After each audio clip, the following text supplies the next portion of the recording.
It's the start of the week. It's time for a new perspective. It's time for Unfiltered. Join Azard Gumbs, lawyer and deputy leader of the People's Action Movement, for raw and unfiltered political analysis of the current events in St. Kitts and Nevis. Tune in every Sunday evening from 7:30 p.m. on WinFM. Join Azard Gumbs as he breaks the mantle and cuts through the unfiltered political noise to bring you the facts. Unfiltered every Sunday evening on WinFM 98.9.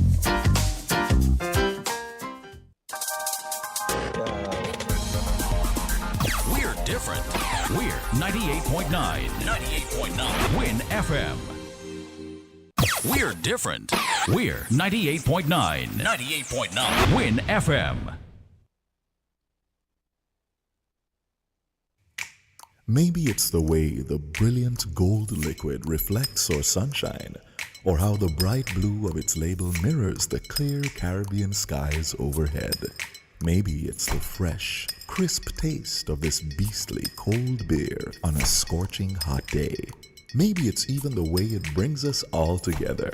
But one thing is for sure, Carib is very much a part of who we are wherever we're from in the Caribbean. Carib, it's the way we play. Drink responsibly. Supermarket shoppers understand that convenience matters. At Hortspur's Value Mart IGA, we know that price matters most. Ample parking and the widest variety matter. At Hortspur's Value Mart IGA, we know that price matters most. Clean, spacious aisles and the highest level of customer service all matter. At Hortspur's Value Mart IGA, price matters most. We've renewed our commitment to guarantee the lowest prices in the Federation. Why? Because we understand that in this tough economic environment, price matters most. Shop smart. Shop Value Mart, where price matters most. Farms Estate Nevis and Wellington Road, St. Kitts. Price matters most. It's time to turn up the vibes and the rewards. Zero your balance for a chance to party in VIP style. Pay your internet or Ultra TV bill in full by June 17 and you could win free VIP tickets to the X. It's time to turn up the vibes and the rewards. Zero your balance for a chance to party in VIP style. Pay your internet or Ultra TV bill in full by June 17 and you could win free VIP tickets to the Express events at St. Kitts Music Festival or the Antioch Baptist Praise Fest. That's right, your next payment could be your ticket to Front Row Fun. Picture this: the lights, the beats, the energy, and you living it up like a true VIP. It's time to turn up the vibes and the rewards. Zero your balance for a chance to party in VIP style. Pay your internet or Ultra TV bill in full by June 17 and you could win free VIP tickets to the Express events at St. Kitts Music Festival or the Antioch Baptist Praise Fest. That's right, your next payment could be your ticket to Front Row Fun. Picture this: the lights, the beats, the energy, and you living it up like a true VIP. All because you paid your bill. Winners announced every week. So the sooner you pay, the more chances you have to win. Don't miss your chance. Don't wait. It's time to zero your balance and turn up the vibes. For cable, always giving you more where it matters. Terms and conditions apply. Lucky you, lucky you. It's the start of the week. It's time for a new perspective. It's time for Unfiltered. Join Azard Gumbs, lawyer and deputy leader of the People's Action Movement, for raw and unfiltered political analysis of the current events in St. Kitts and Nevis. Tune in every Sunday evening from 7:30 p.m. on WinFM. Join Azard Gumbs as he breaks the mantle and cuts through the unfiltered political noise to bring you the facts. Unfiltered every Sunday evening on WinFM 98.9. It's the start of the week. It's time for a new perspective. It's time for Unfiltered. Join Azard Gumbs, lawyer and deputy leader of the People's Action Movement, for raw and unfiltered political analysis of the current events in St. Kitts and Nevis. Tune in every Sunday evening from 7:30 p.m. on WinFM. Join Azard Gumbs as he breaks the mantle and cuts through the unfiltered political noise to bring you the facts. Unfiltered every Sunday evening on WinFM 98.9. Lord, this can end in a serious dilemma. Now that the country been run by labor, this pure mayhem scandal disorder. With this labor party in power, is this a social club in disguise? Or some kind of criminal enterprise. What a menace to society this administration turning out to be. The PM got a so-called advisor, telling people how to get away with murder. It's non-stop attack on the treasury. They daddy and man mixari. This labor bunch right to the core, lacking integrity, that's for sure. Economists all hard life crippling. We a collective menace, menace to society. It's like it's all cheap and no India. It's like lunatics running the asylum without a plan, ideas or structure. It's the people who left to suffer. No pop, no peace, bare unemployment. No money for bills, much less enjoyment. Total advantage, that's we fake under these enemies of the state. AAG, Nanicate lawyer, he really a pamba playing labor third politician now for sure. Going from door to door in number 4, law and order not a priority. No one in charge of the nation's safety. DAD join the cult of the greedy. He just a menace to society. Government buildings, well then the worst. We infrastructure seem like it costs. Electricity and water walk with the moon. Every month you hear the fix coming soon. Under labor life for this pure misery. Oppression, depression and tyranny. This gang is a menace to society. Life in SKN. Lord, SKN in a serious dilemma. Now that the country been run by labor. This pure mayhem scandal is order. With this labor party in power, is this a social club in disguise? Or some kind of criminal enterprise? What a menace to society this administration turning out to be. The PM got a so-called advisor, telling people how to get away with murder. It's non-stop attack on the treasury. They daddy and man mixari. This labor bunch right to the core, lacking integrity, that's for sure. Economists all hard life crippling. We a collective menace to society. It's like it's all cheap and no India. It's like lunatics running the asylum without a plan, ideas or structure. It's the people who left to suffer. No pop, no peace, bare unemployment. No money for bills, much less enjoyment. Total advantage, that's we fake under these enemies of the state. AAG, Nanicate lawyer, he really a pamba playing labor third politician now for sure. Going from door to door in number 4, law and order not a priority. No one in charge of the nation's safety. DAD join the cult of the greedy. He just a menace to society. Government buildings, well then the worst. We infrastructure seem like it costs. Electricity and water walk with the moon. Every month you hear the fix coming soon. Under labor life for this pure misery. Oppression, depression and tyranny. This gang is a menace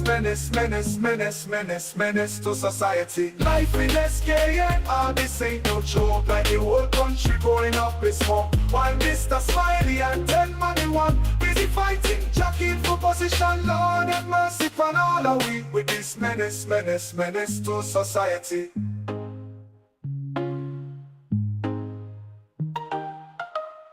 Government buildings, well then the worst. We infrastructure seem like it costs. Electricity and water up with the moon. Every month you hear the fix coming soon. Under labor life for this pure misery. Oppression, depression and tyranny.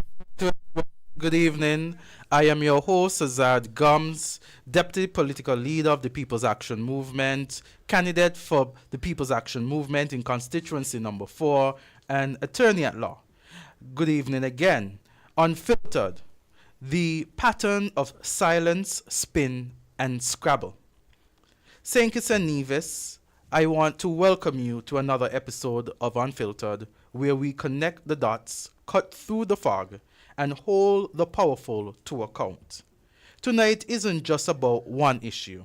It's about a pattern, a dangerous pattern of silence, spin, and scrabble, from a government that seems more focused on public relations than public responsibility. Let's start with the Bastia High School. After several years of the Labour administration being in government and campaigning on the Bastia High School, they have reported that they have broke ground Yet we are left with more questions than answers. Who is the lead contractor? What is the cost? Where are the environmental assessment impact reports? Instead of facts, we get vague words and heartwarming words, but that's not enough. Our children's education deserves transparency, not mystery. Then we will shift our eyes to the Warner Park Stadium, now declared an environmental hazard by many due to the allegations and reports of mold. We will then look at international headlines, where it is that St. Kitts and Nevis is being threatened by the United States of America for possible travel ban or visa restrictions. Concerns about our citizenship by investment program, passport integrity, and deportation, collaboration, and communication have been their way to Washington. But instead of answers, this government gives us more spectacle, and we are left in the dark. What we are asking for is competence, accountability. This is what the people of St. Kitts and Nevis would have voted for. But instead of competence, we get incompetence. Instead of transparency, we get a lack of accountability. And so we will dissect the topics here this evening. I have with me my guests. I have Nubian Greer, who is the candidate for the People's Action Movement in constituency number 2.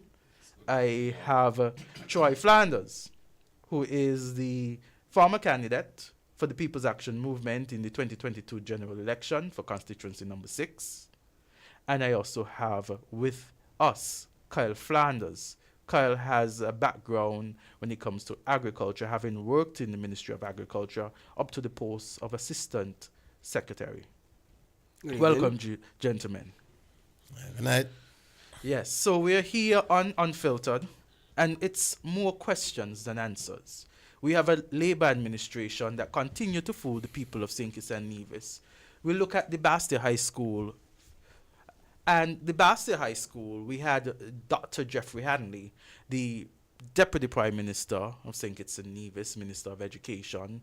He did a whole song and dance about breaking ground at the Bastia High School. Just last year, I think they would have cleared that area. And now they are saying that the work has started. But there are so many questions as it relates to the construction of the Bastia High School. We ask ourselves, and many persons have asked the questions, who is the lead contractor? What is the budget that has been allocated to the building of the school? What is the time frame for the building of the school? There are more questions out there because we are asking questions. Because it was the same Dr. Hanley, Deputy Prime Minister, who is also the Minister of Housing, that promised the people of St. Kitts and Nevis 2,400 homes, 600 per year. And it was the same Dr. Hanley who, after promising the people of St. Kitts and Nevis, came to us not too long ago, indicating to us that he had been fooled. He had been fooled by those outside, those investors who said to him that they are going to build these houses. And we want to know again, Dr. Hanley has a track record of not delivering on his promises. And so we are going to look at the Bastia High School with an open lens. And we're going to ask questions. Gentlemen, what are your concerns as it relates to the Bastia High School? Because there are many persons out there who have concerns. Well, if I can start first. The issues that, and it's not only myself, I'm a contractor, and the issue that most of the contractors are facing is that we have a large project, such as the Bastia High School project. You ask the correct questions. Who is the contractor? There was no job fair. There was nothing at all. And we got a press release saying that the Bastia High School that the Bastia High School is about to start. Now, and then afterwards you hear another minister saying that there is some assessments going on. Normally, the assessments happen far before even plans are done. Before the plans go to the engineers and the architects, those assessments should be completed. That's like putting the cat before the horse, or they're just trying to fool somebody at the end of the day. And so the assessments are going on right now, but yet they're ready to start. That's impossible. They're just trying to fool somebody yet again. And so now, when the plans are done, then they go out for tender. How is the tender process done? How is the bidding process done? In this hard economic time, we should make sure, if a major project like this is going on, we should make sure that at least our contractors, our engineers, our architects, our tradesmen get first preference. So, what is going on? None of us know. None of us here sitting at the table know. Only they know. And so, we must ascertain that information. As I said, I'm a contractor also. And the contractor's asking me, well, November, what's going on over there? So, well, whatever else going on in St. Kitts, nobody knows. And Nobody this is knows a at all. serious concern, because when Team Unity, in which Pam was a part, we had suggested the building of the Bastia High School in a different area.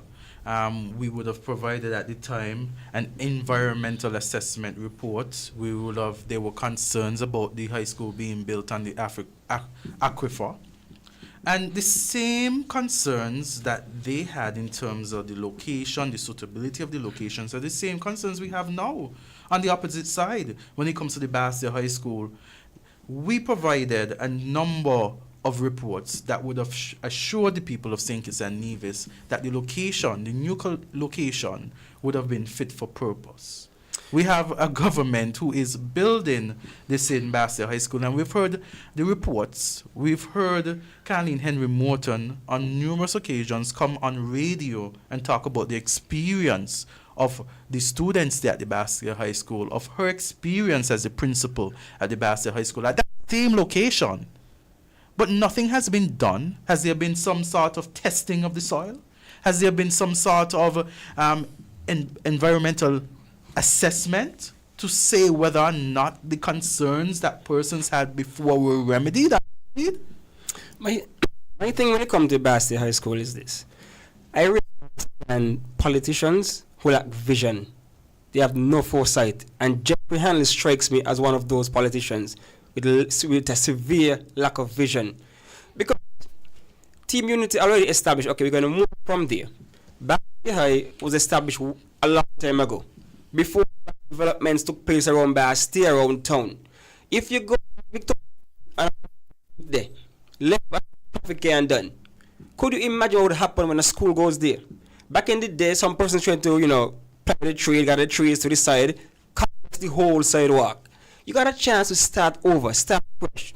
And because of political points, you go on the podium, you go just to get applause. Without even thinking, without even a vision. Could you imagine? Look at up Bastia High and Washi. A whole was established with people selling food. A lot of eateries pop up all around the high schools. That's what a school can do for a community. It can move a community forward. So Jeffrey, Newton, the place for the high school, and you chose to what? Abandon that? Young people in could benefit so much from a school being they have money. So you're gonna make money around the place there. Just chose politics. And for what reason? Who is in charge of urban development? Because we know now more on the road than before, more congestion on the road than before. You should have put where you have established the whole thing, because you're talking about aquifer, you live right there. You live right there, so you have a problem. Does he? Well, used to, right? So is that, like again, no, you got and look, you got to be safe than sorry. If the report is inconclusive, you know what children went through, what teachers went through. The safest thing to do is not play politics and just go somewhere fresh, start fresh. Nobody knows about that. You win. Instead of going back, as a political move, it's so stupid, right? Because we got to rehash all again. Like, what kind of politician is that? You got to put back and rehash the whole thing, then we litigating the whole thing again. Now look at this, it's a topic again. And I mean, me surprised. Me frightened when they said they're going to start in the school, because when I was living in East Park Range, November, December, the whole place started to rumble. A lot of trucks just come down and they start to move that and start to move that. You think something will happen? That was 2023. We're in 2025. That's a Mart mix yet. Well, you were saying that, and I'm thinking about the construction of the new hospital. They went down by the West Farm area talking about construction of the new hospital. They cleared the ground. Mm-hmm. You'd have thought that something would have been happening by now. But one has to ask the question, are they clearing ground to put money in a particular individual's pocket? Because they clear ground more than once at that location for the grass to grow up high again, for them to clear it again, for the grass to grow, for them to clear it again. And one must ask the question, how many times must they clear ground before they start a project? Azard, as Flanders rightly said about the lack of vision, right? That's labor. And my thing with the Bastia High School is the secrecy, right? Why the whole thing is a secret? As Nubian asked the question about the contractors, you asked the question about the environmental impact study. Why everything is a secret? You said that you will be transparent. So why the people of St. Kitts and Nevis have little knowledge about anything pertaining to Bastia High School? I mean, was there a model of the Bastia High School unveiled? Yeah, there was a 3D rendering some time ago. Yeah. Okay. So the plans are finished? I guess. I don't. It was just a drawing out. I don't know.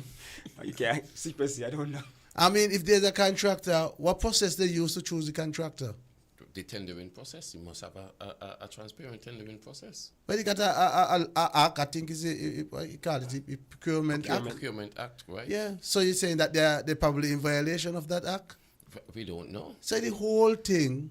There was no job fair, not at all. How could we trust this Labour administration? Because it was the same Jeffrey Hanley and Labour who come and say 600 homes a year. Jeffrey has failed with the house. Jeffrey failed with education. I think this announcement that the Bastia High School is going to start, not going to, they say start, right? Is just a show to prop up Jeffrey, because they realize now that Jeffrey is losing grounds in constituency number 1. How come no other minister, none of his colleagues, and no photo with him down up there at the site? Well, you see, that and those are very important questions. But for me, the more important question at this point in time, the school was closed because there was an issue, a documented issue by independent assessors. Assessed that the school had chemical issues. Let's leave it at that. Now, Warner Park has that same issue. Those same readings are now present in Warner Park, just next door. Is it that the contaminants leaking through the soil ended up down there? Is it an isolated thing that is happening down here in Warner Park? Is it the same thing happening down in Warner Park? The school was closed. Now I'm guessing Warner Park, the football area, is going to be closed. So why is it we are rushing to build a school, spend millions of dollars?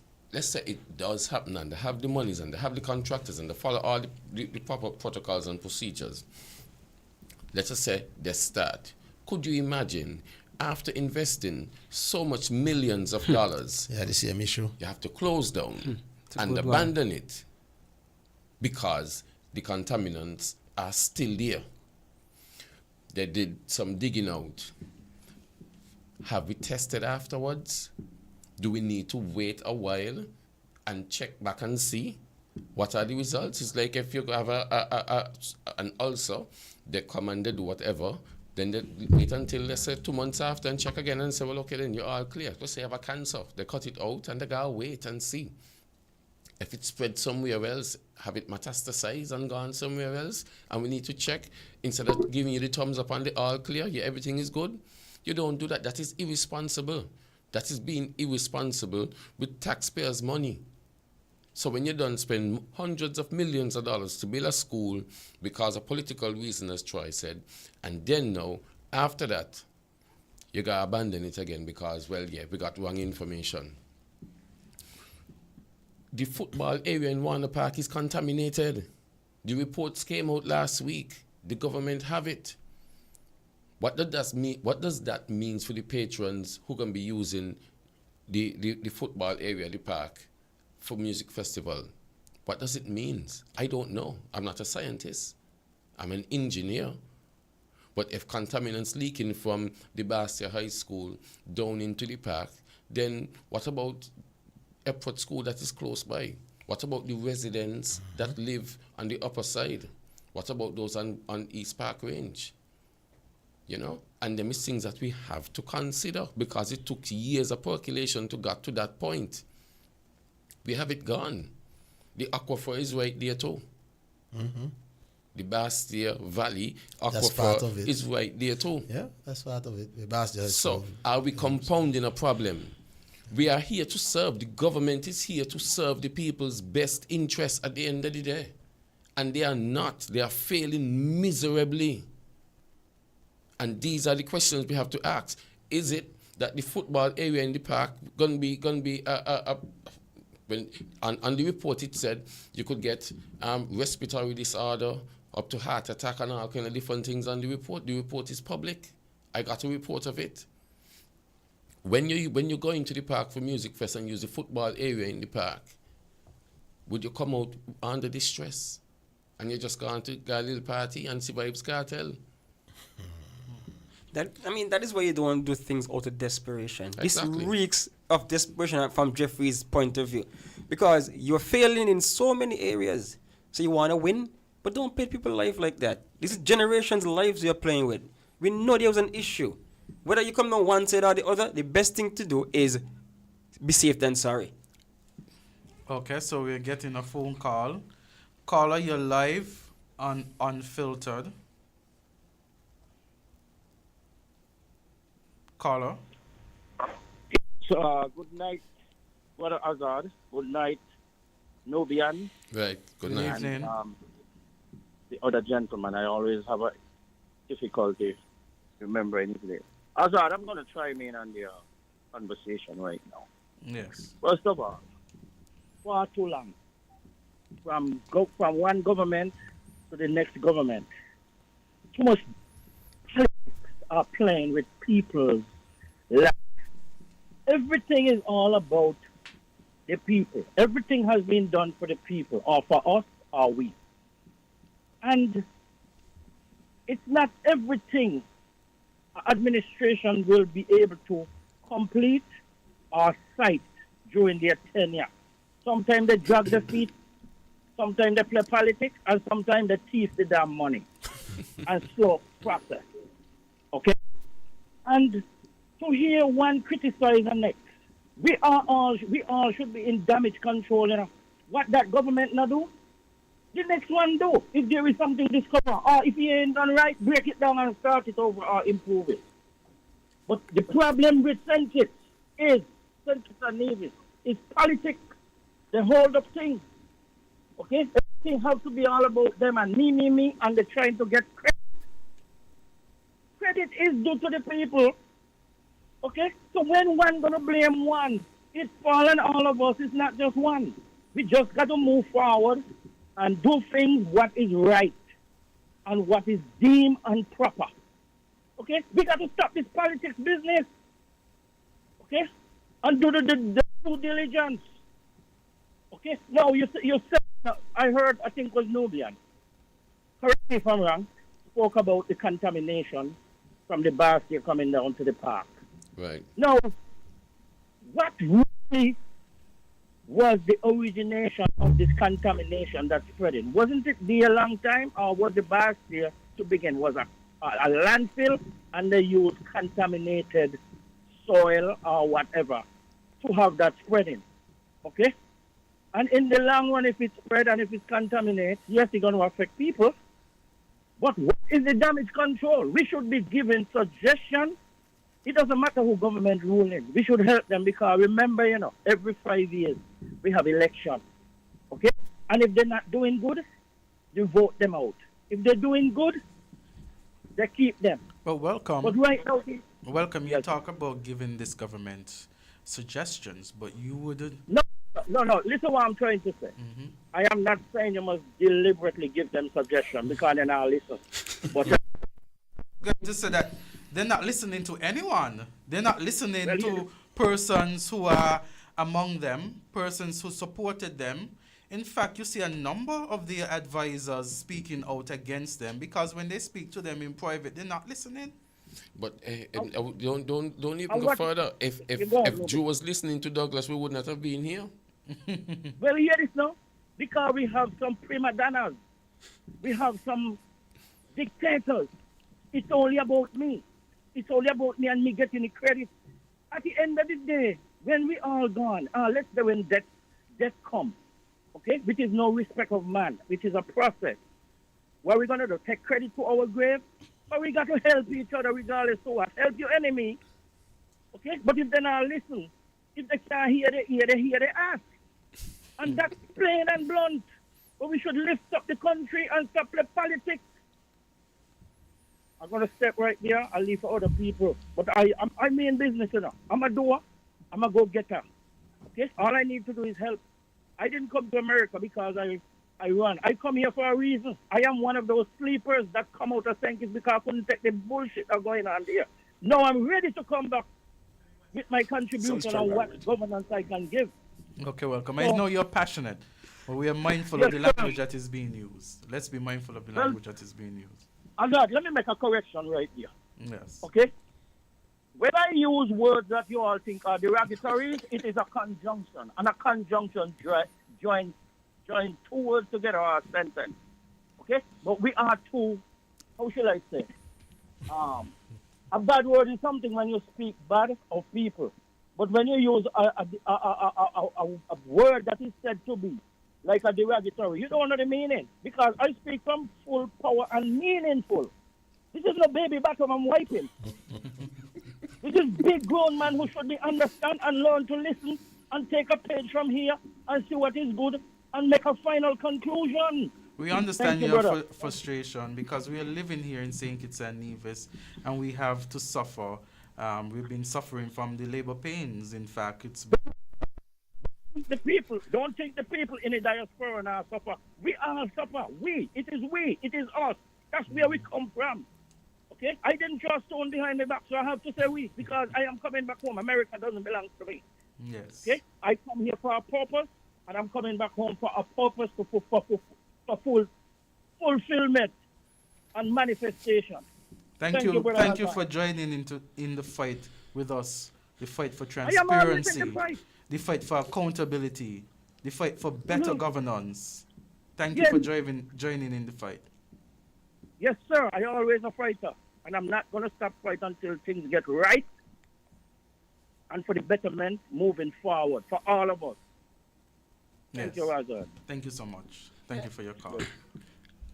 Yes, so that was Mr. Welcome. He is a very passionate individual. He cares for his country and he is, living overseas. And despite the fact that he's living overseas, he is making sure that he is staying abreast of the situation here in St. Kitts and Nevis. But he was saying that we should offer solutions, but he realized that we have been offering solutions. We're saying do not go back there. Okay, you're in power now, you don't like officer? Find an expert. You're in power now. Just do not go back there. It's not going to benefit anybody. Is there some kind of sentimental attachment or something? That's long gone because most students who went to the temporary permanent site, a whole generation have gone through there.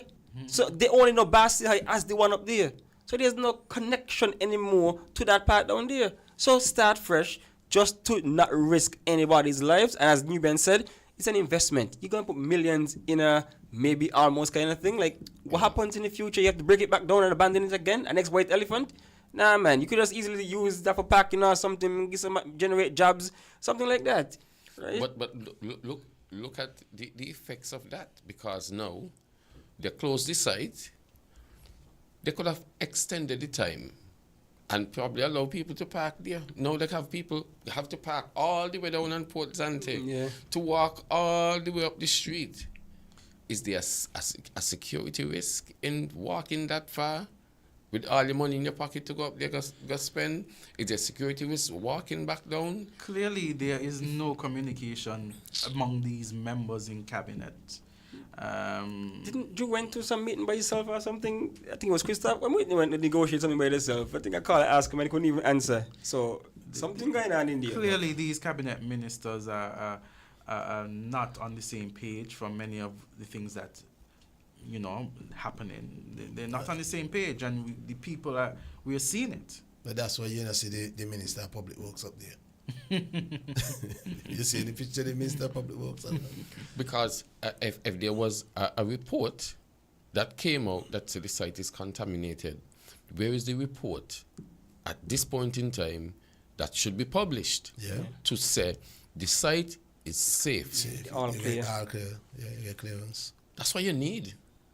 It's an official report. It wasn't a talk on the side of the street, There was official report.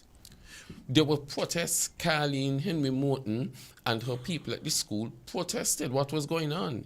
And they had official reports done. Hey, the site is contaminated. We have to move. And they moved. Now we want to go back there. We need an official report.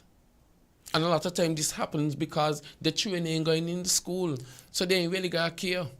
But then he left to the general public, anybody who have intention to send the children there. We supposed to stand up and tell them, no, not so fast. The people of St. Kitts need to rise up. We took our...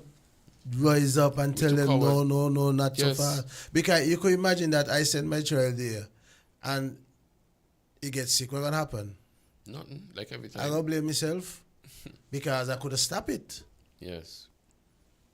And then, so we're here, and it's Bastia High School, and again, there are talks about the U.S. putting on restrictions here in St. Kitts and Nevis when it comes to travel. And I recall, because I think I was on your show, Nubian, Hot Topics, Issues, where Jamie read an article that was penned, published by the government. I assume it was penned or, written by the Prime Minister. It was a statement by him saying that there was no confirmed official reports between him and the state and the U.S. in relation to these ban. No sooner than he said that, and thereafter, I read online, I think it was a Jamaica Observer, confirming that there is going to be some sort of, I think, 60-day period, some sort of, they listed some countries that are on the watch. And one has to ask the question, is there real communication between our state, the government of St. Kitts and Nevis, and that of the U.S.? I mean, the Prime Minister travels. There are pictures where he meets with U.S. officials. Has he never asked the question, maybe a side question, back question, into what is happening? Because clearly, when you hear reports coming out of the U.S., when you have other news agencies reporting that this is not friction or just a Nancy story, but something actually happening, and you have a Prime Minister who comes on and says no official report, even if there was no official report, there is rumor in the air. Are you not going to ask questions and investigate? The effects of such a ban would be catastrophic on the people of St. Kitts and Nevis. We're talking about the CBI program. He has said that he has made changes to the CBI program that has made it better. If such changes have been made to make the program better, would the U.S. still be looking at the program in such a way? In fact, the Citizenship by Investment program started under the People's Action Movement. The whole abuse was as a result, the abuse of the program came under Labour. Under Douglas and Labour, there was abuse of the program that brought the program into scrutiny. And it is as though the Labour administration takes all the good work from the People's Action Movement. They have the good work in their hand, and somehow they have to exploit it, abuse it, until they destroy it. And so now, because of so many different things happening in the world, and yes, the US has a right to protect its state. It's a sovereign state. It has its right to protect its citizen and put in regulation. But where's the diplomacy? Where is the interaction, the communication between our country and the United States to bring the people of St. Kitts and Nevis answers? These persons travel all the time. You see pictures with him and U.S. officials. I mean, come on. The Minister of Foreign Affairs. And he the same guy who couldn't go in the U.S.? Azard, the Minister of Foreign Affairs. When I listen, Drew, trying to explain his way out of this, Drew. Okay. Kyle, hold that point. We'll hear the phone call. Go ahead. Kyle, hold that point. We'll hear the phone call. Go ahead. Yes. Azard, I'm going to be using discretion after this call, and I'm going to call in again. Okay. But let me tell you, I want to touch the CBI and Kristoff Harbor in one nutshell. What about the travel Let me tell ban? you The possible travel bans? And the travel ban. Listen, we cannot blame the United States government. The United States government right to do what it did because they're protecting their borders. So I reaffirm what you just said in respect to every country has to protect their interests, their borders. Okay? The CBI program, it was deemed for proper. But it go bad because all these, it was a money-making opportunity. Okay? But look at the end game of the CBI right now. They were pocketing the money laundering, thief. And guess what? I can't wait until the U.S. starts to nab all those who do money laundering and steal the money from the country. Because St. Kitts and Nevis should have been in tip-top condition. Okay? And when it comes to Kristoff Harbor, the deal was dirty from beginning because all who was involved, they just were concerned about making their cut under the table. And they all stole. The Southeast Peninsula, for one, is the jewel. We don't have diamond, gold, and silver and all those precious commodities that you will hear on the NASDAQ or the stock market. But we have the Southeast Peninsula. It was good for development, hotels, and anything. That's our jewel. But it sold out. It didn't sell out. It gave away. It gave away to a man come with a briefcase full of rock and full of wind. And we use our own money and our own bank to help out these all who bought and all who sold. All of them was into lining the damn pocket. Okay? But guess what? The new administration that's coming in, they should do a thorough investigation and don't let this go. And shake out all who stole the money, turn them upside down and shake out the damn pockets. And if I get in, even if I am just a candidate to represent a constituency, I will push to do that. Okay? So you're gonna be what if that's gonna be? I'm gonna go against all who stole from the country. Okay? And I will be one against all 10. I'll take on 10. Because this ain't no joke with me. My life right now is dedicated to the people, the interests of the people, and humanity. And no favor or no fortune shall come across me. Because our life expectancy is short, and why not live it in a peaceful and tranquility way? Thank you, the next administration, we got to shake out these thief pockets. And names already called, but I was waiting for the list. But those who already called, I don't have no remorse, no empathy, no sympathy for them. They're damn thief. And we need it back. They're not going to get away with it. They are not going to get away with it. This new administration don't let the thief run. Not again. No Caribbean government ever been jailed, but I will like to jail them. So people, if you all hear me, that's my mandate and my mantra to correct the wrong that could be corrected and shake out all the pockets that's overfull. They didn't work for all of those money. Right now the money is under siege because no one can touch those money that is out here in the bank. Because any time they put their hand on it, they will be nabbed. But right now, their hands are red-handed. And I want them to be nabbed and stop them from doing this thing again. And they go to jail for hard labor. Thank you. I done for the night. And I'm not going to say what I said. So it's about time for some real muscle to get behind this thing and people stop white baby bottom. The match right now. Bye for now. Yes, caller. Thank you. Welcome. So Kyle? my view on the travel restriction, travel ban thing is this. Oh, we're getting another call. Okay. Caller, you're live on Unfiltered.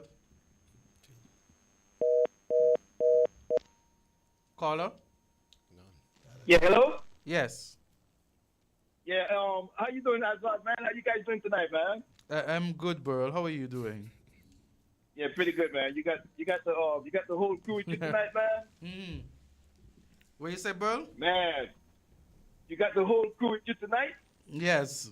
It's a packed house. Yeah, man. Pack house tonight, man. Some passionate callers calling in, man. That guy was on fire just now, man. Yeah, man. I hope when the fire truck shows up, man, they got one in the fire hydrants, man, and inside the truck themselves. You know what I mean? Mm-hmm. Yeah, man. It's a lot to talk about. But me personally, right now, you know, I'm an action person, man. You know, a lot of stuff has been If going you're on an in the action Federation. person, then join the People's Action Movement. Yes, you don't know I already joined? You don't know I joined already? Okay, good. I like to hear that. Since you say The moment I'm calling in on your show, I'm supporting you, and you know I'm already on board already. You know that from last year when I came in there with that interview. Okay, great. But at the same time, man, can I big up the Prime Minister at the same time? Say again? Can I big up the Prime Minister at the same time? Go ahead. Yeah, special good night to the Prime Minister, Stevens, man.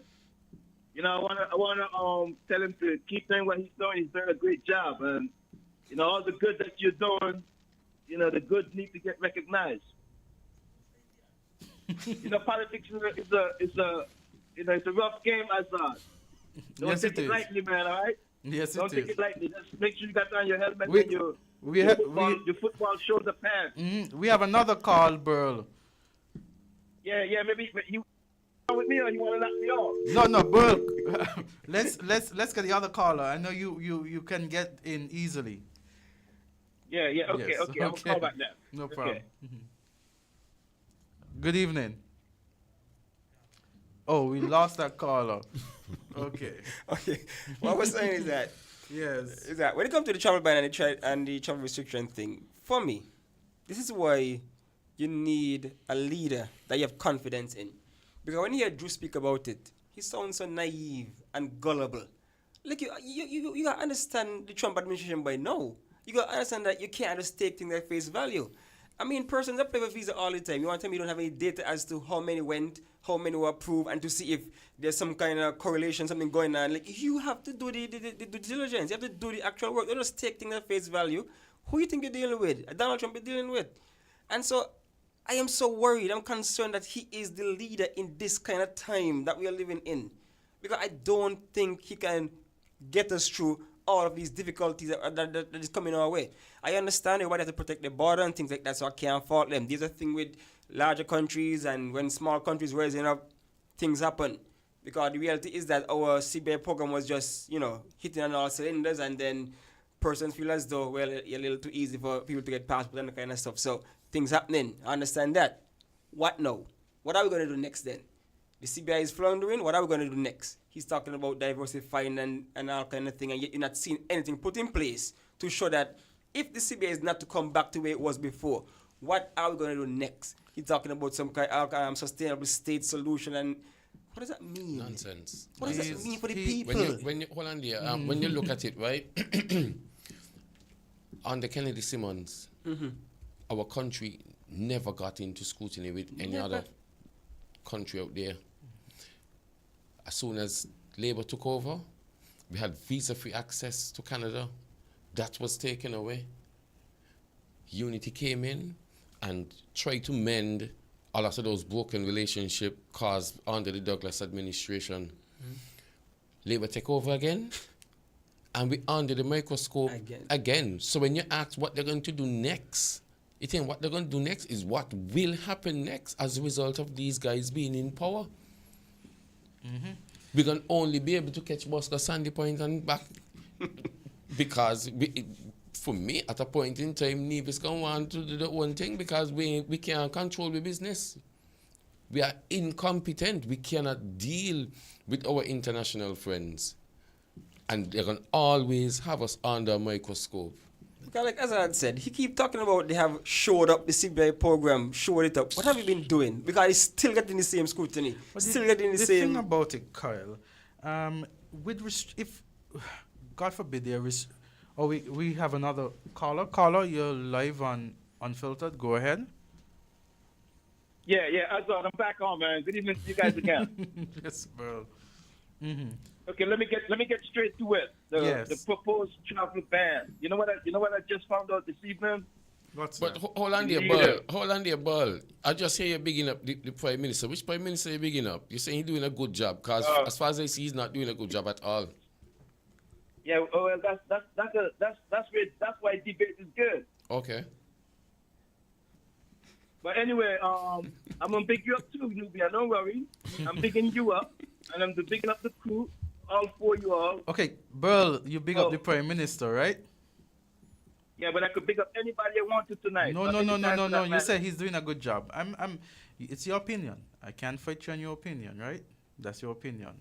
We have to respect your opinion, because that's your right. But tell me 3 things that he has done well. No, Abol was trying to say he's doing a good job for replacement.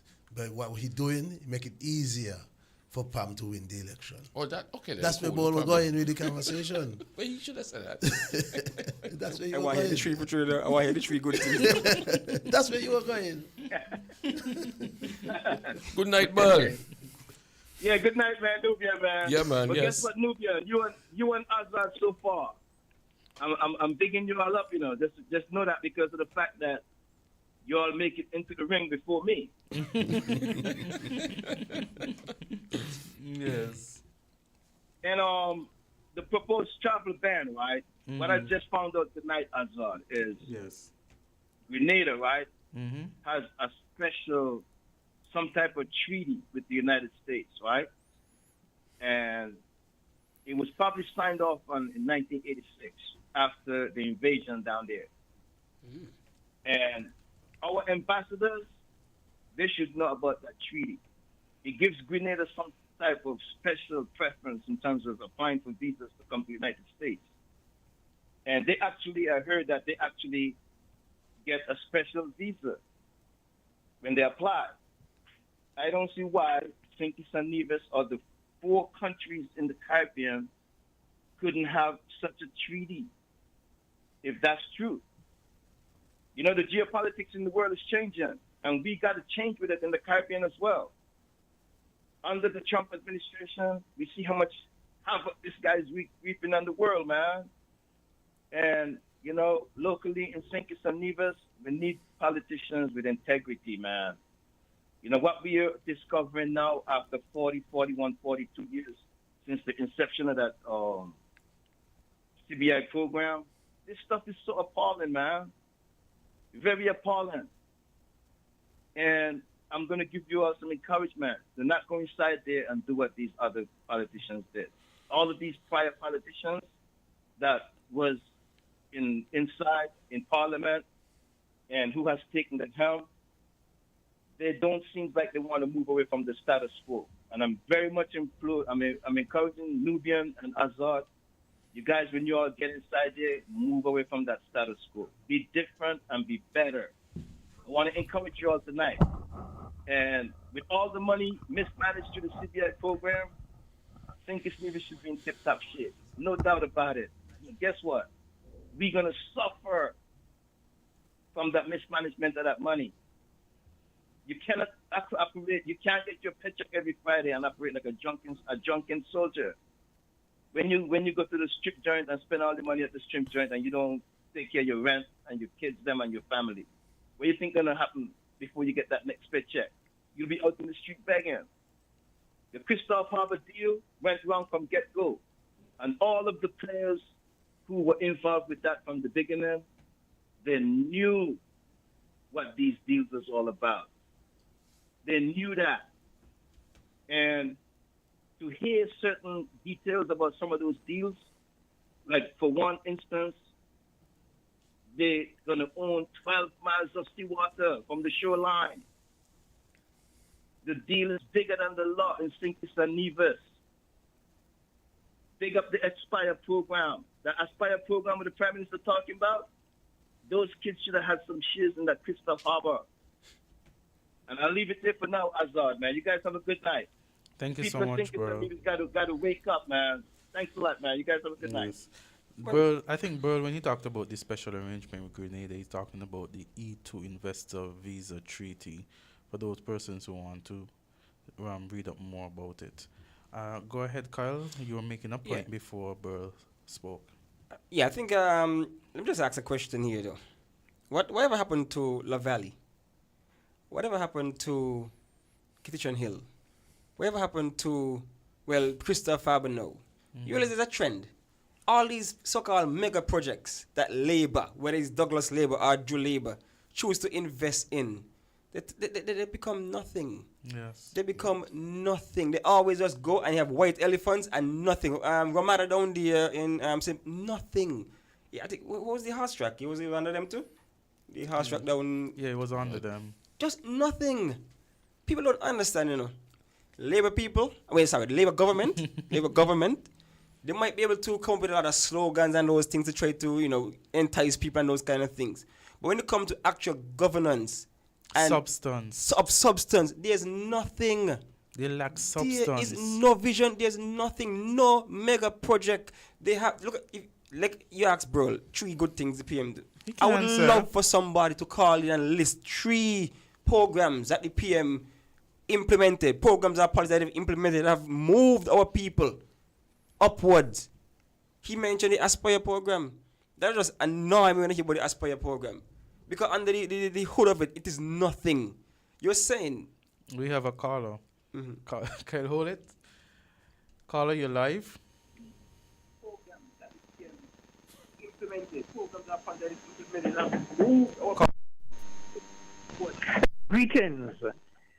Greetings.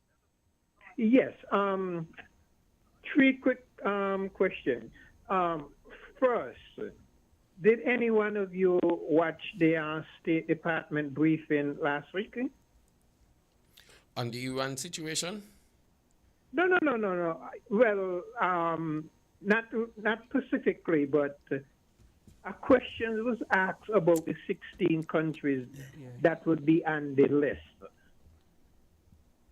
I think it was a lady who was speaking. Is that what you're talking Go about? ahead, caller.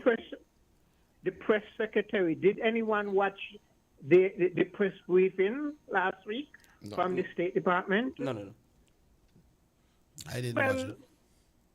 Well, the lady confirmed the situation concerning the visa. So when the Prime Minister get there and said they have not been officially notified, I want to know which hymn book he's singing from. Well, caller, and then that's why I said I didn't watch the briefing at the time, but I watched the news that came from it, from various news reputable sources that summarized and gave information saying that the U.S. had confirmed what the Prime Minister is saying he hasn't heard of formally.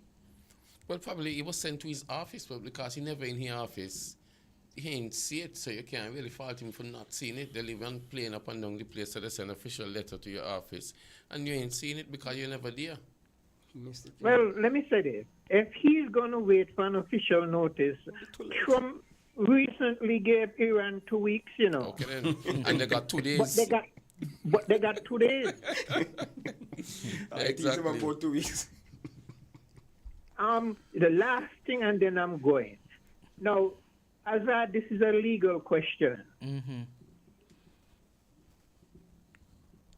Now, there's a lot of people who love to call in and make accusations and then say, it is alleged.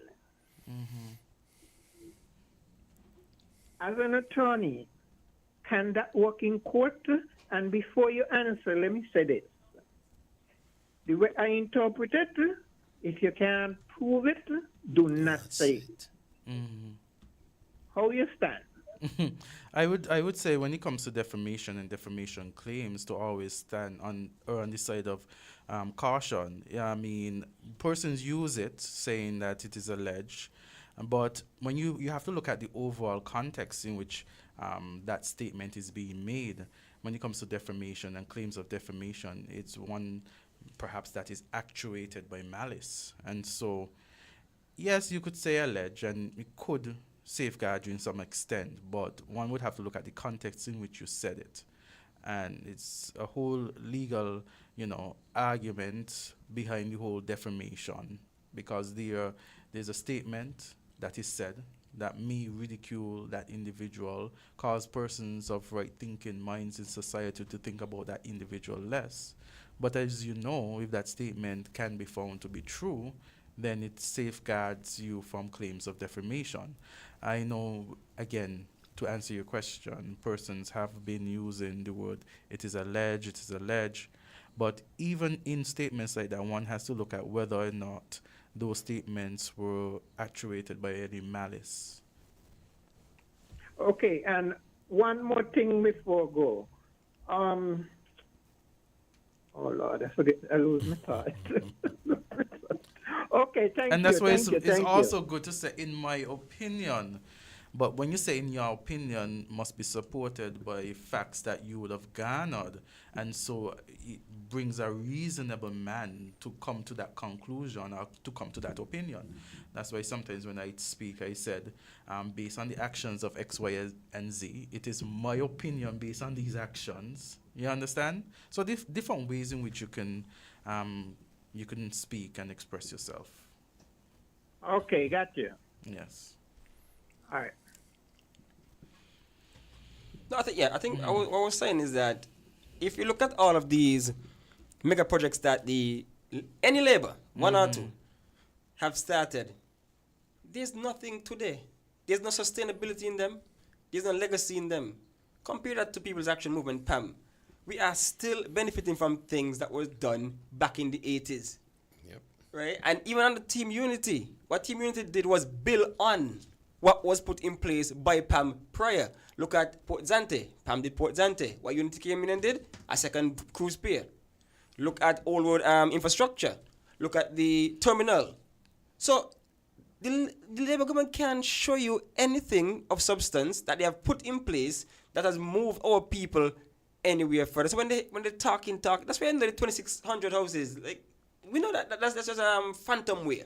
We know it's not going to come to fruition. Because nothing they do or say comes to fruition. They are not good at governance. They are not good at stimulating the economy. They are not good at leading, period. You get no confidence when you start talking about the travel ban. You actually get more worried. Because what you going to negotiate? What are you going to negotiate for us? But who is the Minister of Foreign Affairs that keep asking the question? You missing? No, that would be Denzel Douglas. Yes. And we know his reputation. Yeah. So he cannot go there and negotiate for St. Kitts. I remember when I went my Nubian meeting. For some reason, he getting away with these things failing. When I went my Nubian meeting, he mentioned one thing, that we as PAM, we don't really big up our stalwarts and our legends. Yes. When you compare Douglas to Simmons, you could see why they can't rely on them, because Douglas is a failure. Douglas is a failure as a prime minister. St. Kitts went through a lot under Douglas. VAT, IMF, all kind of thing. So they can't even go back and ask him nothing. So of course, he can't stand up and do nothing for foreign affairs. Because his reputation is not good as far as I'm concerned, in terms of the rhetoric he say, like we're speaking like violent and the kind of, 10 man in one and that kind of stuff. But it was under his watch we lose visa for access to Canada. That's when things start going down, under his watch. And I think we had some kind of Vincent advisory or something, so some advisory. It is so strange that under his watch. You jump over Unity, go to the next level, and things got going downhill again. And you look at it, I mean, the guy, from what I know, I heard, let me put it that way, didn't have a visa. He was stripped of his visa, his visa.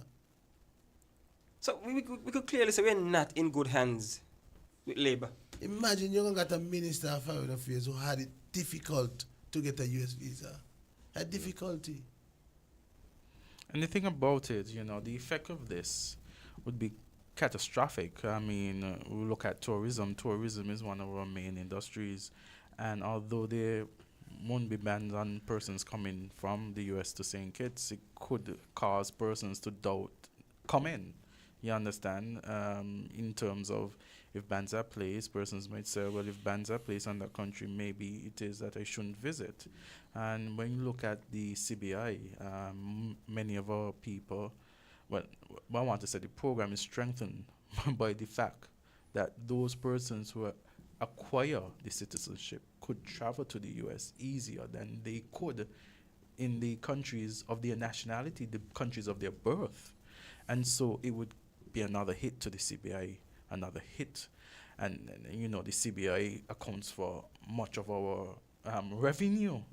So again, in this time, when you see the rising cost of living, in this time when you have wars and rumors of wars, and you have possibility of, fraction and friction between states, and you wonder whether or not this government is equipped to lead the people of St. Kitts and Nevis at could be one of the most difficult times in the world. We have a caller.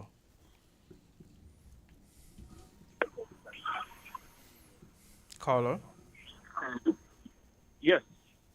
Well, I know, Azard, I said I'm going to tell him that I come back here. Listen, let me tell you something. Name any one of the Labour candidates, representatives. Which one of them could negotiate any kind of deal? Yes? They can't negotiate no deal because nothing work. Nothing work. I ain't forget my sentence start. Nothing work. They can't damn negotiate. They can't do nothing. They ain't get nothing done. And you know, see what clothes they wear? Red. What red represent? Danger. The devil. Okay? And we got to get rid of the devil. Okay? I have no remorse for any Labour leader. And they have the people, rallying the people behind them. Rallying them in vain and fake. Okay? I can't see anybody vote back in Labour. Not even one vote Labour should get. Either put in PAM and put in independence. Any other kind of collaboration for that Labour. Because they can't get nothing done. They ain't got no records and they're stealing people's ideas. Diligence that was done. Going back from Simmons days, that's when I was there. The Southeast Peninsula Road, I work on it, I was the first petition. Moving forward, okay? You have development coming, okay? You have unity coming, unity improve on what infrastructure was there, okay? The Port Zante, okay? The ferry terminal. What Labour do? Where Labour could put any stamp on and claim that they have this endorsement? Nothing. Nada zippo. And it's now coming from empty promise. They just make Buddy Darby come with a briefcase with nothing. Empty promises. Start a project and finish it. Instead of jumping over to the next. Man, they're full of crap. Okay? I like that phrase. Start a project and finish it. You want to give you a joke? When Labour was campaigning from the first time, I went to their meeting. Okay, I contribute, but Azard went to $55, a $50 bill and a $5 bill, and I thought I'd throw in $5. I dropped the $50 in, but I reached home, I looking for my $50. I did not drop in, but I wish I could have go back and take it back out the plate, because they never deserved my $50. They didn't ask me for it. I contribute, but I realized I wasn't worthy of it. So, they're wasting time, and I don't know why the election don't call. I would prefer, if I don't, I just want a seat in Azard, and I will work with anybody. I will work with any elected leader, because that's how we support work. Okay? So, I hope you all will be diversive, so that y'all can work with all the candidates when they sit, and give them a project, give them a portfolio. Let the country run because they have to represent the constituency. Don't let a constituency representative sit down and not do nothing for a constituency. That is selfish. Let everybody work for the people. But Labour, how you get out the office, man? I give you all a notice already. Okay? Don't let me come down and have to use the martial law sheriff to get you all out of that house. Thank you very much. Bye for now. Thank you. There's just no sugarcoating it. The Labour government is just not performing. We're talking about there's no momentum in the economy. There's no momentum right now. CBI dying, tourism going backwards, construction is a bust, agriculture going backwards, infrastructure failing. I mean, cost of living skyrocketing. They put tax on shopping. They put tax on commuters. They put tax on civil servants in the pension. They put tax on farmers 3%. They put tax on hospitality. You want to go to Airbnb? You got to spend extra money now. They put tax on banking. Fees going up. Tax on water going up. Even today, I had somebody came in from America, and they said they reached the airport, they got to pay $8 US. They man shocked to all. I said, what's the already said? $8 US? You got to pay? They said when they go to other countries, nothing to go so. So even, I know the government desperate for money, but Lord, man, the nickel and diamond, the tourists, the nickel and diamond, the farmers, where else they going to skip the money from? They're killing us. Yeah. They're killing poor people. How come then I cut the traveling? How come they listen? Perhaps all these taxes are to supplement their traveling. The bathroom down in the Pelican Mall. Stop working how much years now? We have another phone and call. what we doing? Go ahead, caller. Caller? Yes, Azard. For the gentleman that just called in about the State Department brief, then I can drop some quick points real quick just to educate the public. Go ahead. Yeah, I guess the U.S. State Department, they're concerned about like security and immigration, which is going to lead up to national security concerns. Data sharing deficiencies, visa overstays, inadequate identity checks. These are some of the big points that they're concerned about. Just to let the general public know, when it was a lady who was given that brief. They're concerned about national security, data sharing deficiencies, visa overstays, and inadequate identity checks. Those are the 4 big points that they are in terms of that travel ban, all right? Yeah, thanks a lot, man. You guys have a good night, man. Yeah. Okay, go ahead. Okay, thank you. So we have Kyle. I think before one of the callers, you were going on to the Aspire program. Oh I was saying that if we are to try to dissect some of these so-called programs that the Labour Party put in place, look at the Aspire. I see posters all over the place. Scan the QR code to jump on. What is the Aspire program really and truly? They're saying that they're going to start a savings account for children with $500 and then $500 in stocks. First thing first. That is nothing. I'm telling you, it is nothing. If you have $500 in stocks, let's say you average 6% return every year. After 13 years, 5 to 18, you got 1,000 something compound interest, $1,000. For 13 years, $1,000. Only certain persons are going to be interested in buying more stocks and saving on a regular. Persons who actually have it. And we know things are so rough right now. So more than likely, it's going to stay where it started. Okay, thank you, Carl. We have 2 calls. Caller, go ahead. Caller? Seem to lost that one. Yes. We have another caller, do we? Okay, so we lost those calls. So that's why I wish even a caller could call in and give us a list of programs or policies that this Labour administration has put in place that has moved our people from a certain position upward and forward. Ricardo will be here until tomorrow, until the day after. And the Until day next after election. that? You ever hear about this story with Atlas?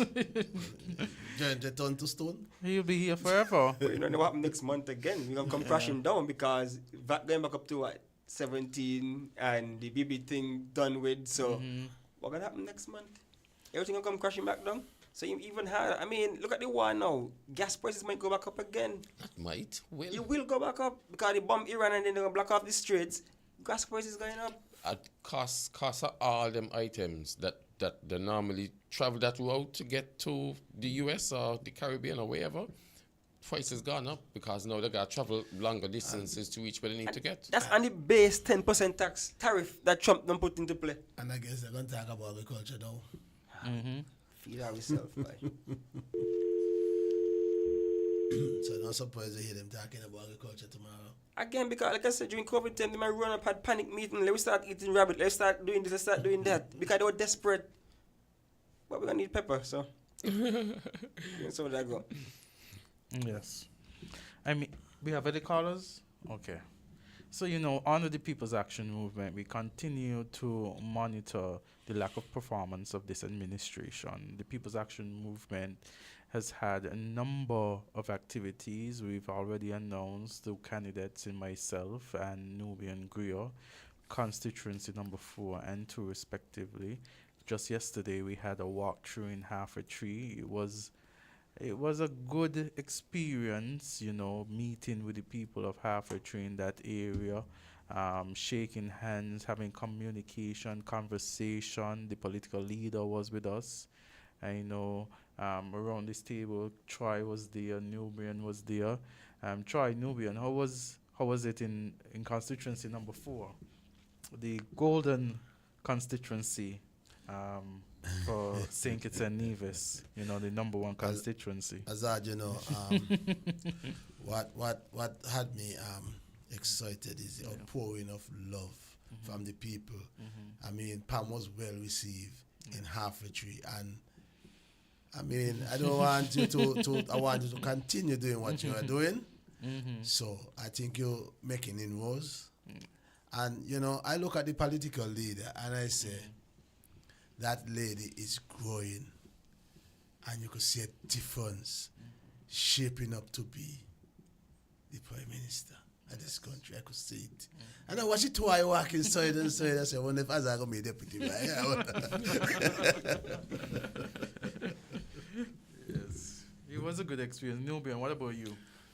Well, I'm no stranger to constituency number 4.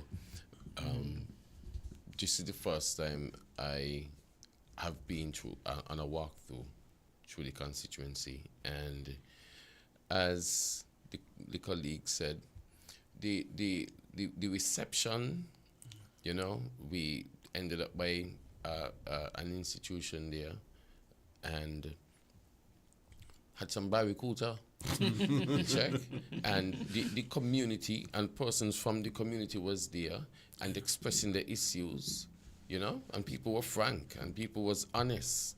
People want the PAM government. People want a change from this labor because it's just not working out. I've seen people who spoke about they didn't want $500. They didn't want nothing in their hand from a politician to say, here, hold that there so you can vote for me. No. What they want is leadership. They want us to be able to put things in place for them and their children.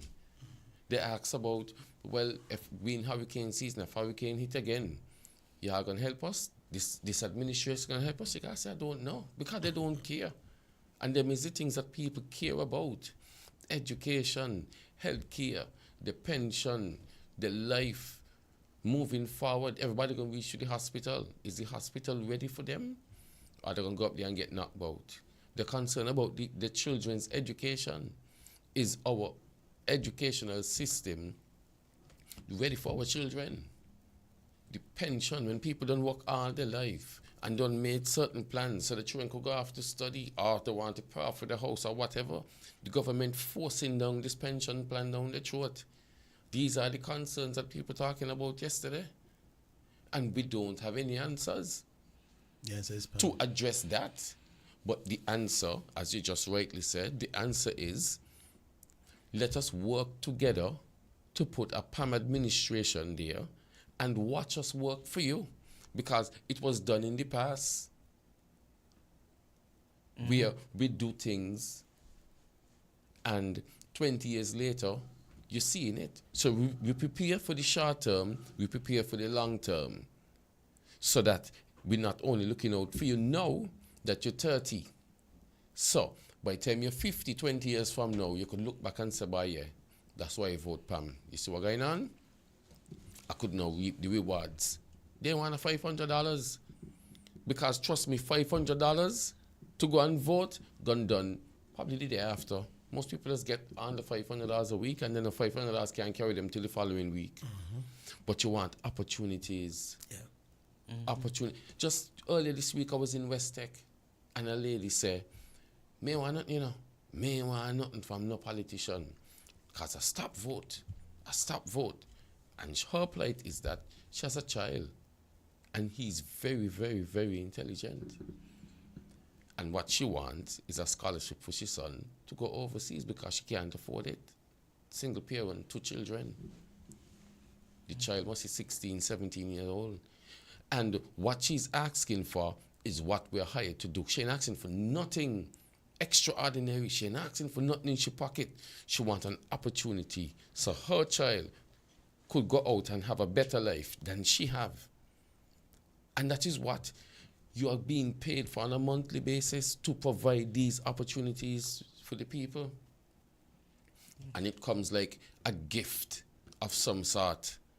This is what you're supposed to be doing from 9 to 5, from 8 to 4 o'clock in the afternoon, providing opportunities for people. And I am positive that once constituency number 4 elects Azard Gumbs down there, that is what they would get. In constituency number 4, undoubtedly. You see, everything you Ben just outlined, that is what you call a sustainable island state. Okay then. For your children now, for you now, and for your children's future. That's right. That's a sustainable island state. PM, take notice. Take notes. All he knows about is buzzwords. He knows about the buzzwords, sustainable island state. The Prime Minister is leading, but I don't even think he recognizes that he has won the election. You understand? He's now the Prime Minister of St. Kitts and Nevis. And with that position comes great responsibility. It's as though he is still pretending to be the leader of the country. He's in a role that he himself does not understand the ramification of having that position. And he has not put himself with persons who could assist him in ensuring that he executes the role of Prime Minister effectively.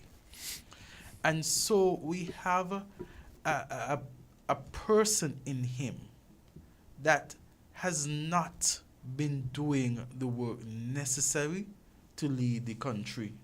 So as we face our possibly worst time in recent history, we have also the worst leader in recent history leading us. And so the people of this nation, they are longing for the election to come. Some persons are asking, when is the next election? And sometimes I have to say, unfortunately, that is in the hands of the Prime Minister until on or about 2027. And then they sigh. And it's not a sigh of relief. It's a sigh that you know in the gut and the belly, they're bawling. Because they know how tough things be now. And so we are saying, under a People's Action Movement-led government, that better days are coming. The transparency in which persons are asking for will be delivered by a People's Action Movement government. The accountability that persons are asking for will be delivered by us. the People's Action Movement. Because when we sit in meetings at headquarters, it's a people first agenda. We think about how can we make the lives of St. Kitts and Nevis, people of St. Kitts and Nevis, better, not worse. We think about how is it that the people of St. Kitts and Nevis, having put their trust in us to govern them, how can we do better? But we have now an administration, and I keep saying that this administration don't care. I go on the road, I speak to people, and persons are asking for so many opportunities. Opportunities for housing. Opportunities for jobs. Opportunities for better infrastructure in their villages, such as roads. And these are not handouts that people are asking for. These are real life things that the government, basic things that the government should be doing. But we have an administration. When they came into office, the first thing that they did, one of the first things that they did was reduce the assistance, the social assistance given by the people, given to the people of St. Kitts and Nevis, and increase their salary. The percentage alone, if you look at the dollar value of the increase, more than some of people's salary on a month-to-month basis. And if they are saying that they had to increase their salary because they themselves must have known of their own incompetence and the way that they're not going to care about making sure that St. Kitts and Nevis is on the right track, they give up on themselves. They give up on their leadership. And so what they did, they increased the salary so they could protect themselves against themselves and their failed leadership. Because they have no trust in their own selves. And so they increased their salary to buttress themselves from the hardship that they created and will continue to create. And so the People's Action Movement, led by Natasha Shani Gray Brooks, will bring better days to the people of St. Kitts and Nevis. And I am confident by being part of her team that better days are coming. And I only can say that I have this confidence because we actually care. We actually care about the people of St. Kitts and Nevis. We actually care about doing better. And so because we have that level of sincere interest in the people of St. Kitts and Nevis, we will do better. And they want persons to note that the People's Action Movement is going to have a second national walkthrough Tuesday in constituency number 2. We are going out to the people of St. Kitts and Nevis. We have our candidate in the person of Nubian Greer, a man that wishes to serve the people of St. Kitts and Nevis, a man that is on the ground with the people in constituency number 2, a man that is saying that I want better for you. And so persons must put their trust in Nubian and the People's Action Movement to bring better days. Because under Marsha, Henderson and Labour, they have not gotten any better. People are saying that it is bitter with Labour. And Marsha spoke about housing when she was fighting to be the representative. Now she has become the representative. Persons are saying if Henderson cannot fix the bathrooms at Port Zante, the Pelican Mall, how can she fix the housing solutions in Central Bastia? Tourism is under her purview. And she is still holding it together based on what Lindsey Grant did as the Minister of Tourism. I say she barely holding it together. I say she's only holding it together based on the good work, the work sold by the Honorable Lindsey Grant. So she barely holding it. That she's still barely holding it. Numbers down. Numbers down. Possible travel. Well, how would that affect tourism? And so, well, we sit here and we talk about what is not happening in the country. It is a time that we must concern ourselves, because I can't even say dark days are coming, because dark days are here. Oh, yes. Oh, my God. With wars and rumors of wars, we need a good captain to steer the ship. We need a good captain. Anybody could hold a dinghy and go from down Port Zante to up the port. But if you gotta go from here to Miami, and this is the part where we're on, we want good leadership. We want a set of good captains. We want a captain of captains to navigate us through these waters. And only the People's Action Movement can provide that sort of caliber, a captain that we need. And so we have a good captain with some other lieutenants under her that will navigate us through these rough, murky waters. Because the People's Action Movement had done it before. Yes. With short-term plans and long-term plans that has benefited St. Kitts tremendously, locally and in the international scene, under the People's Action Movement, or even Team Unity that People's Action Movement was a part of. We have never had any international scrutiny. We have always had our best economic days under the People's Action Movement. We have always had our best social days under the People's Action Movement. We never had no high crime in St. Kitts under the People's Action Movement. We have never had this level of poverty under the People's Action Movement. Money was always spinning in the economy. As I talk about leadership and so, right? Mm-hmm. No being as a contractor, you could agree with me with this one, that we are lacking a skill. Skill man in St. Kitts. You know, we had the youth skill program, right? Until Labour come to office. They introduced the YES, which come to PEP, end up to be STEP. Youth skill dead. After you spend so much money on STEP annually, we can't see no increase in skilled workers. Right. So you're just talking about vision.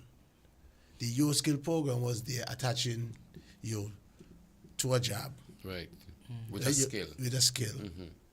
While you own a little stipend. Yes. You're picking up a skill.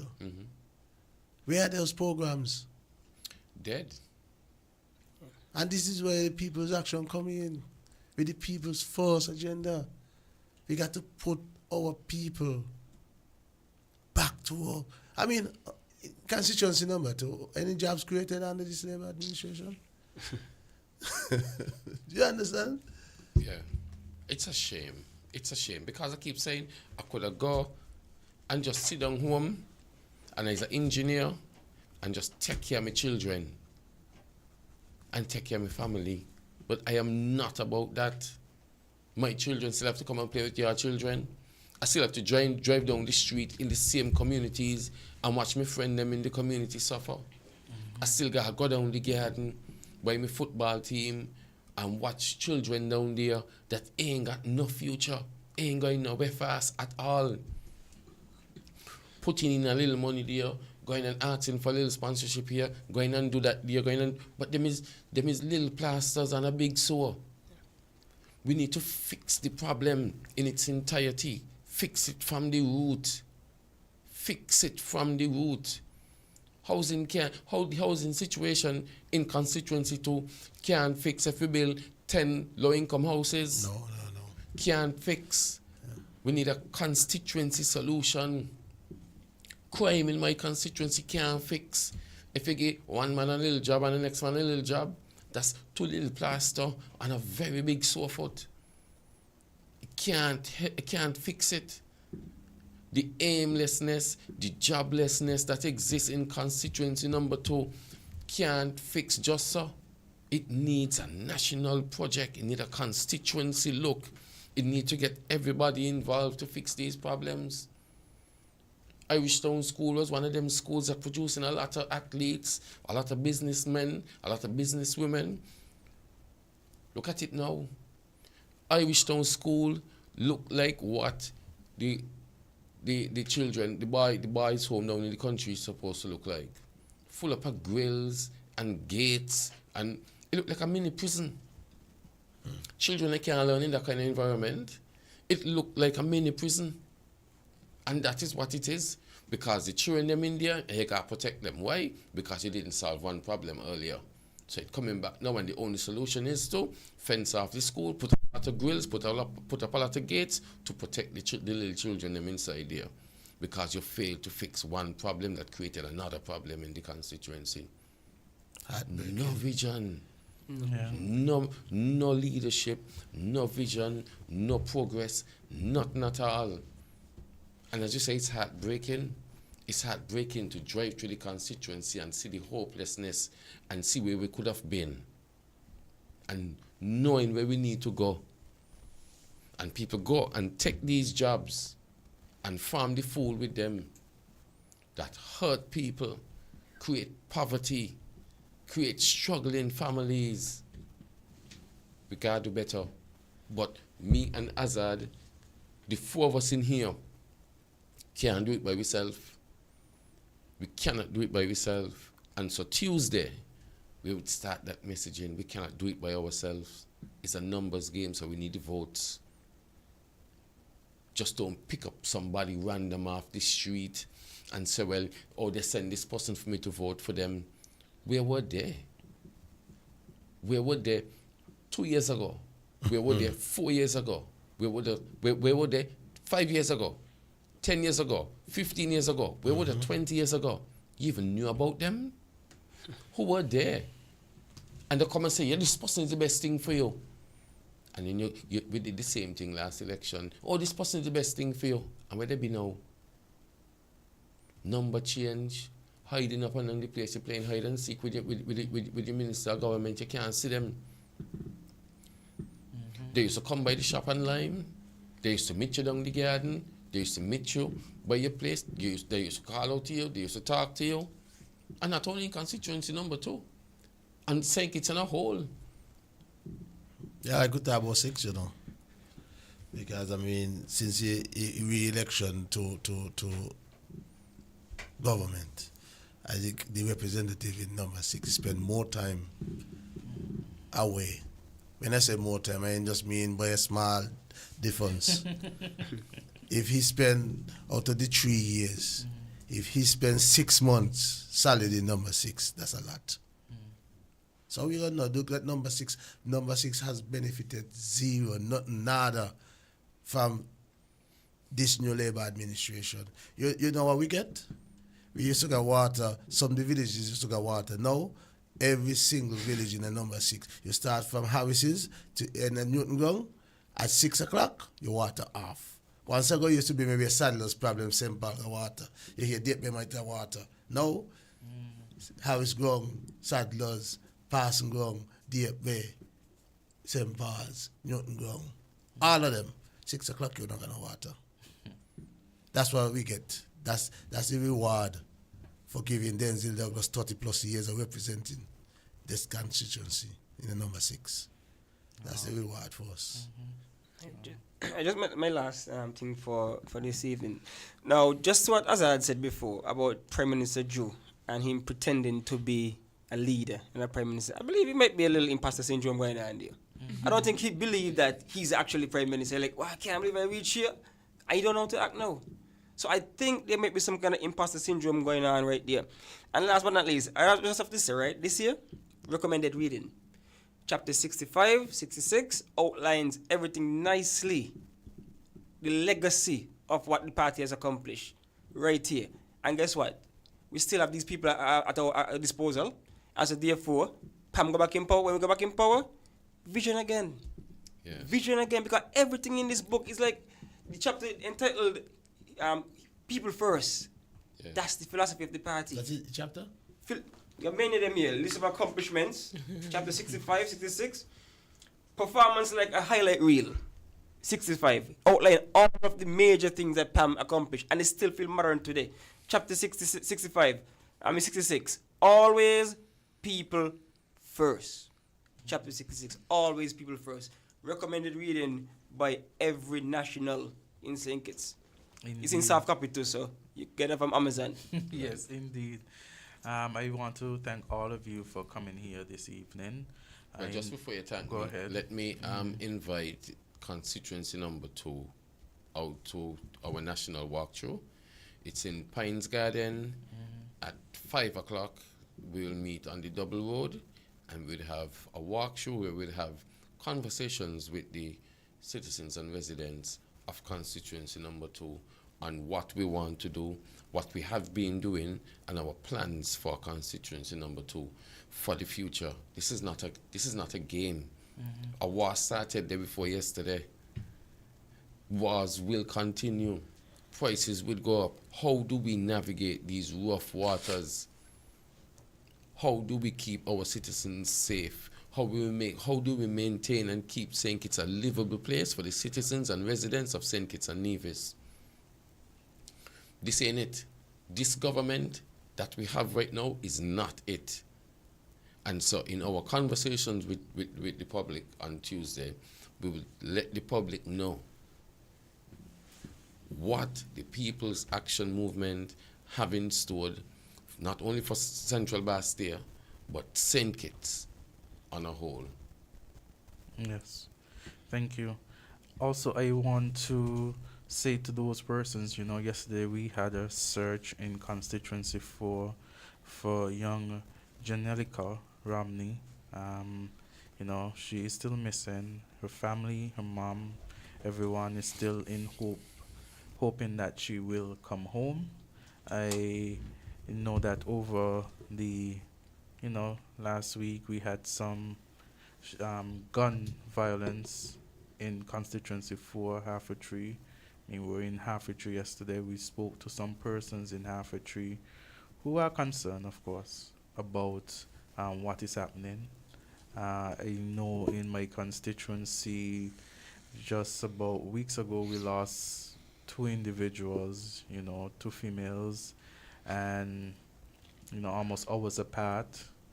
A student from the Virtuous High School, natural deaths, and you think about it, and we have another student from the Virtuous High School now missing, Janelica, and my heart goes out to my constituency. I do hope and pray that those families grieving would be comforted.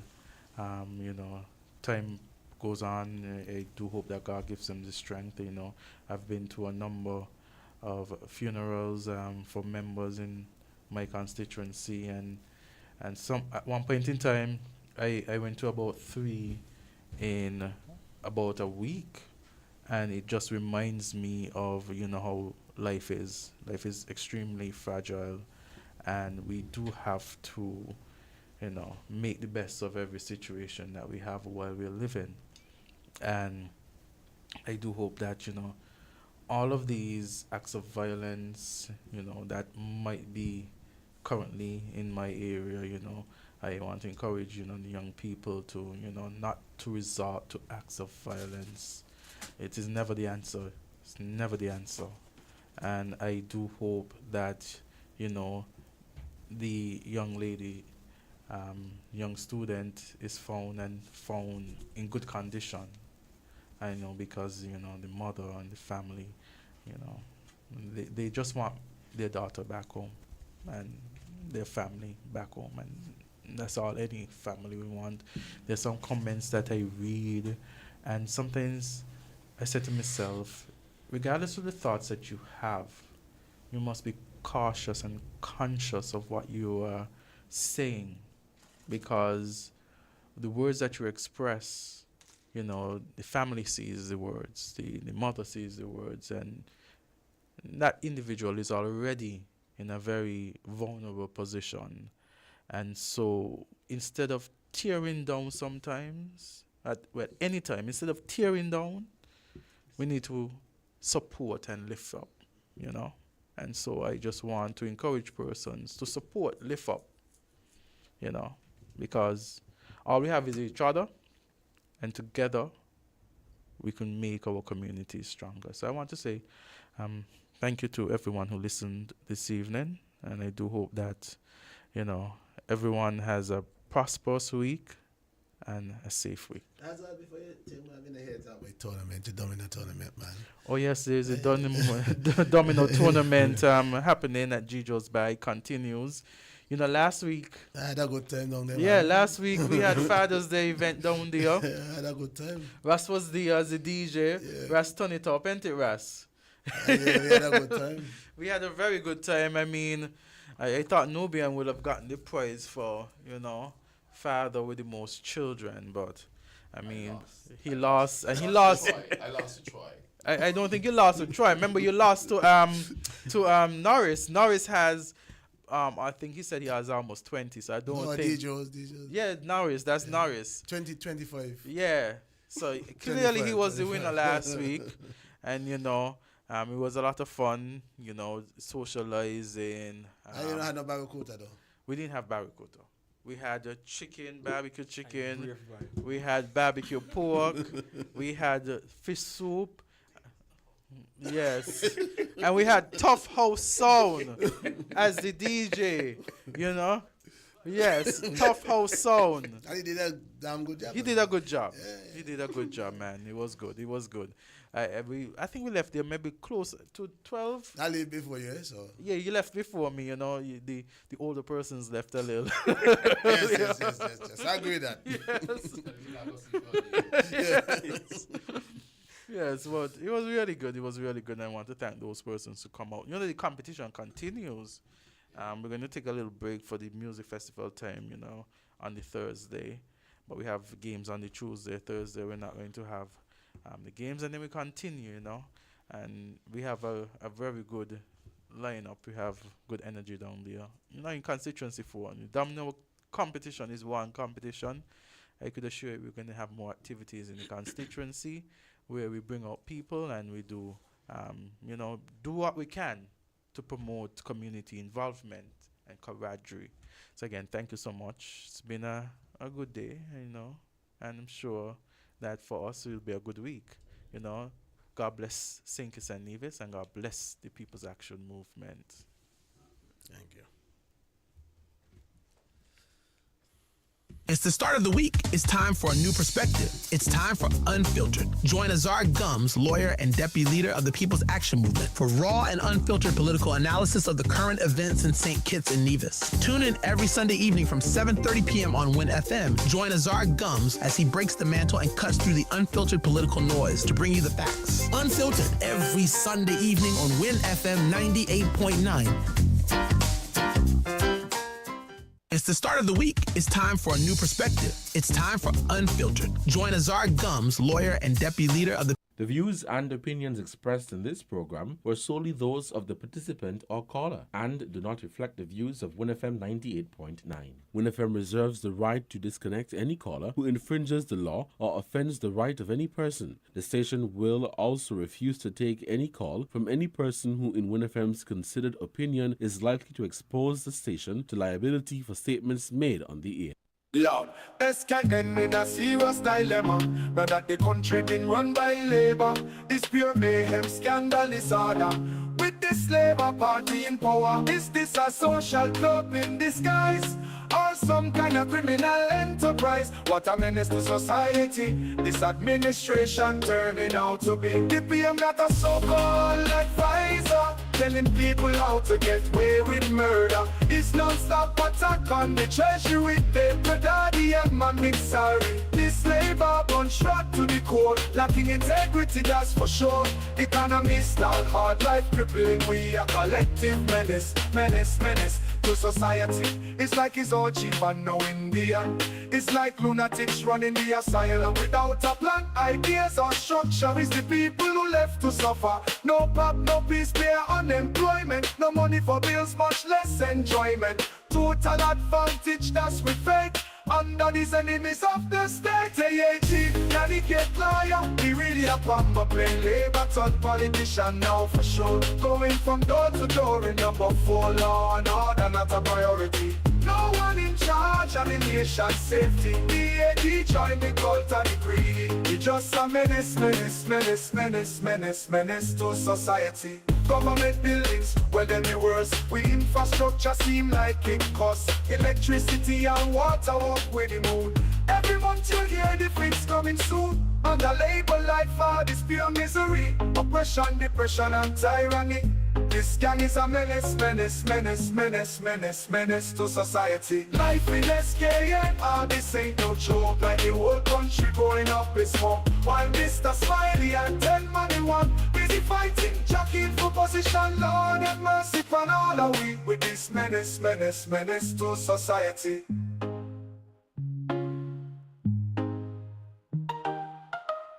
Government buildings, well then the worst. We infrastructure seem like it costs. Electricity and water up with the moon. Every month you hear the fix coming soon. Under labor life for this pure misery. Oppression, depression and tyranny. This gang is a menace, menace, menace, menace, menace, menace to society. On SKN, this ain't no joke. Like the whole country going up in smoke. While Mr. Smiley and 10 money one busy fighting, jockeying for position. Lord have mercy upon all of we with this menace, menace, menace to society.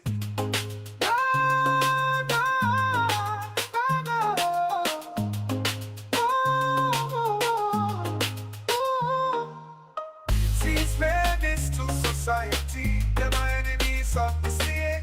Lord of mercy, under the weight of the lies, they need their auto show. They got to go, oh, oh, oh. They got to go, oh, oh, oh. These menace to society, they're my enemies of the state.